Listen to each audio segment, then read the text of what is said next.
when I heard about the social media, there is something that I don't know if y'all realize it or not. I don't know if your brothers and your sisters and your uncles and the people you know realize it or not, but this is real important, all right? If you are on Facebook and Instagram, right, and you are putting up signs, claiming a set, do you know what I'm talking about? Okay. All right, if you are doing that stuff, they're watching you. And they're putting it now where it's 10 years for participation in street gang activity. And what they're using to prove that is brothers' own Facebook page, putting up signs, doing this, doing that, wearing these colors, doing whatever you're doing.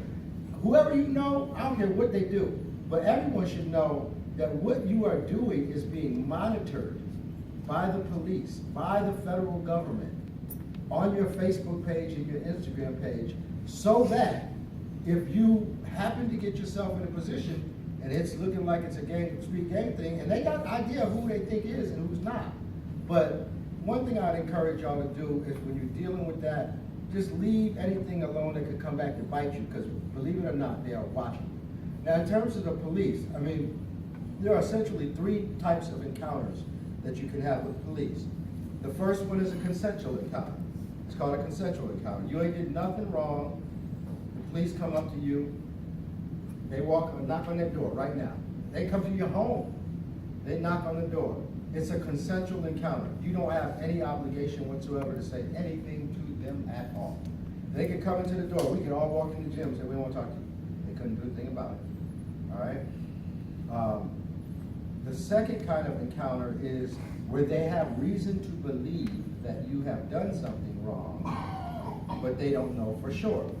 For instance, but they don't know, but it's called reasonable suspicion. So for instance,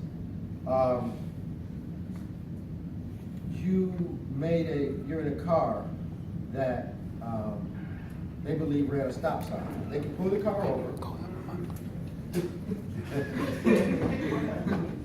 They can pull the car over. They can speak with you about why they pulled the car over, but they can't make you get out of the car, well, they shouldn't be able to make you get out of the car. It's kind of some fine lines in the law. But the whole purpose for them stopping you has to relate to why they stop you. So if they stop you for a traffic ticket, they can't open up the doors and start sniffing for drugs. They can stand there for a reasonable period of time and say, you got anything in the car that we should know about? And if you're stupid enough to say, yeah, I got whatever in the car, and this is what happens all the time, yeah, I got this in the car, then of course they're going to start searching the car and they can do whatever they want to do with the car. I said that they can't pull you out, but under certain circumstances they ask for your ID and things like that.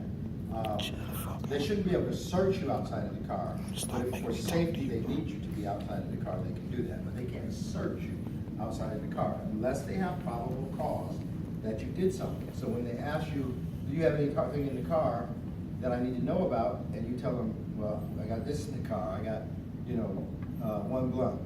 Well, that's probable cause that you had broken the law for misdemeanor possession of marijuana, and now they can do whatever they want to do. They can search the car, they can search you, they can do whatever they want. So the first type of encounter is consensual.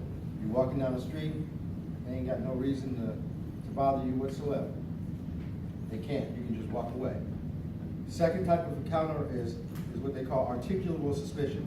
You jaywalk and you cut across Wesley Chapel to go to Kroger, they can stop you about jaywalking.